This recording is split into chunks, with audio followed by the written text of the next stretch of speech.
Bonjour et bienvenue dans cette vidéo dans laquelle nous allons voir ensemble la fonction exponentielle. Nous allons voir l'application web que j'ai créée pour pouvoir étudier la fonction exponentielle en accord avec les programmes de première. Alors petite première observation pour les personnes qui, parce que je rappelle que les personnes qui sont concernées par ces vidéos sont évidemment les lycéens, mais aussi les adultes, que ce soit des parents, que ce soit des professeurs, que ce soit des grands frères, grandes sœurs, etc.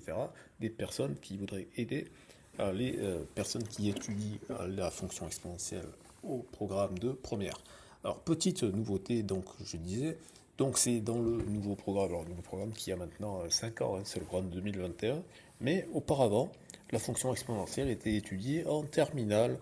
Elle était vue en même temps que sa fonction réciproque, la fonction logarithme. Dans les nouveaux programmes, donc depuis 2021, la fonction exponentielle est vue en première et elle est vue en rapport avec deux notions. La première avec la notion de fonction de suite géométrique, donc je renvoie à l'application sur les suites.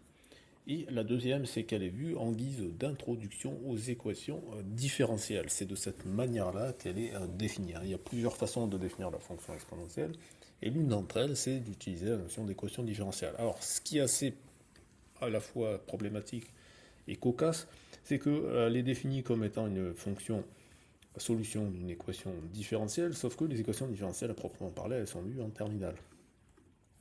Donc c'est un petit peu délicat. Néanmoins, si on prend bien l'approche à partir des suites géométriques, donc les suites comme ceci, d'accord, q puissance n, eh ben, ça devient beaucoup plus facile de les appréhender, de comprendre pourquoi est-ce que parfois, dans la vie de tous les jours, on dit une croissance exponentielle ou une croissance géométrique de façon synonyme. Donc vous voyez ici, définition de la fonction exponentielle comme unique fonction dérivable sur R vérifiant f' égale f. Donc ça c'est une équation qui fait intervenir la dérivée. Je rappelle pour la dérivation, j'ai déjà fait deux vidéos là-dessus, j'ai deux applications qui sont dédiées à la dérivation, donc allez les voir si ce n'est pas clair pour vous. Donc on a une équation qui fait intervenir des fonctions et les fonctions dérivées, c'est ce qu'on appelle une équation différentielle, d'accord. Voilà.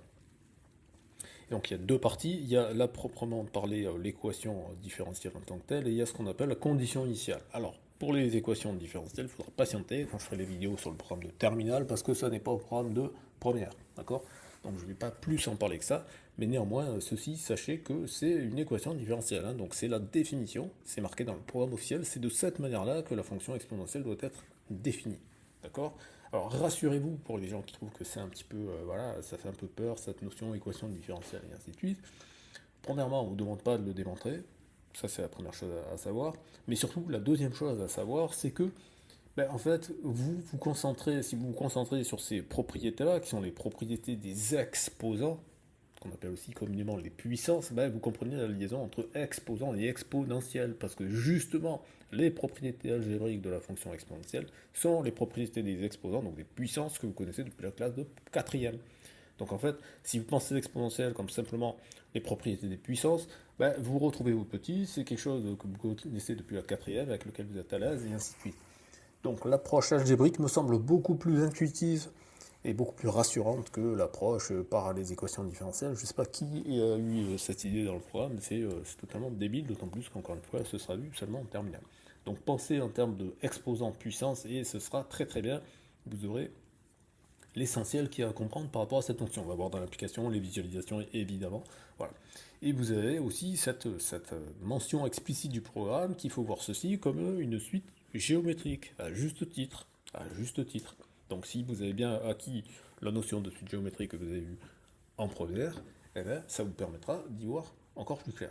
Voilà, donc maintenant on va passer à l'application pour que vous voyez que c'est exactement ce qui est dans le programme. Donc définition de l'exponentielle, donc la définition, on reprend la définition du programme. Le nombre E, c'est un nombre assez particulier, un peu comme le nombre pi. Il a une suite infinie de décimales. Et les trois premières, c'est les trois seules qu'il faut connaître un petit peu, c'est 718, d'accord, 2,718. Bon, voilà. Ensuite, ici, on a cette fameuse définition par rapport à la limite. Ici, voilà, donc vous pouvez tester, vous pouvez voir que si vous faites 1 plus 1 sur n à la puissance n, eh bien, au plus vous allez augmenter la taille de n, au plus vous allez vous rapprocher de ce fameux nombre E, qu'on appelle E comme Euler, le mathématicien qui a donné son nom à à ce nombre-là. Voilà, donc vous avez les propriétés, comme je le disais tout à l'heure, les propriétés algébriques qui sont les mêmes que sur les puissances, donc il n'y a rien de nouveau sous le soleil, et y compris celle-là. Donc tout ça, ce sont les propriétés des puissances. Donc là, vous pouvez faire des petits calculs pour regarder selon les différentes valeurs. Ici, vous pouvez voir le sens de variation. Donc là, fonction exponentielle, je rappelle, hein, si on revient à nouveau à la définition, elle a comme propriété qu'elle est égale à sa propre dérivée. Donc ça, déjà, c'est assez pratique. Et comme elle a la propriété d'être strictement positive, alors forcément elle est strictement croissante, hein, parce que si elle est égale à sa propre dérivée et qu'elle est strictement positive, donc ça veut dire qu'elle est strictement croissante. Lorsqu'on parle d'une croissance exponentielle, on parle bien souvent lorsque le coefficient est positif, donc c'est celle qui est en bleu, d'accord. Je vais enlever la rouge une minute, pour que vous voyez que ça monte très très vite. Une fonction exponentielle, une croissance exponentielle, c'est une croissance qui explose très rapidement. Mais à contrario, si l'argument de l'exponentielle est négatif, alors ça va être une décroissance très rapide. Voilà. Donc là, c'est la vision en termes de suite géométrique, donc je renvoie à l'application sur les suites géométriques, et on a les modèles exponentiels, notamment les modèles à capitaux fixes, les capitaux à taux fixes, donc c'est typiquement les taux d'intérêt. Je rappelle également que en fait, lorsque vous avez des évolutions en pourcentage, le coefficient multiplicateur, eh bien, il suit une loi exponentielle. Voilà, donc vous avez plein de situations dans la vie de tous les jours où les exponentielles sont entre guillemets cachées. Voilà. Après, vous avez l'algorithme de la méthode de l'air, exactement, mais comme c'est présenté dans le programme, et les approfondissements exactement comme dans le programme. Et comme d'habitude, avec les applications, vous avez le petit QCM qui va bien pour pouvoir vous tester, et puis vous avez la possibilité d'en générer de nouveaux pour que vous n'appreniez pas par cœur les solutions, mais que vous cherchiez à tester quelles sont vos capacités, quel est votre niveau actuel. Voilà, donc comme d'habitude, si vous voulez passer à la vitesse supérieure et prendre des cours directement, et ben vous scannez ce QR code, ça vous amène vers une page calendrier, vous allez choisir un créneau qui vous convient, et comme ça, on prend rendez-vous, on rentre en contact, vous m'expliquez votre situation et je vois avec vous comment je peux vous aider. Si vous souhaitez uniquement obtenir cette application, vous scannez ce QR code, vous allez sur Google Forms, vous remplissez le formulaire et vous indiquez votre adresse email à laquelle vous voulez que je vous envoie cette application. Voilà, c'est tout pour aujourd'hui.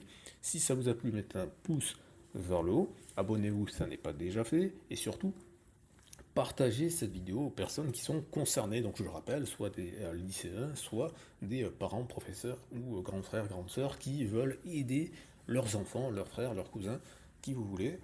Et voilà. Merci pour votre attention et à bientôt pour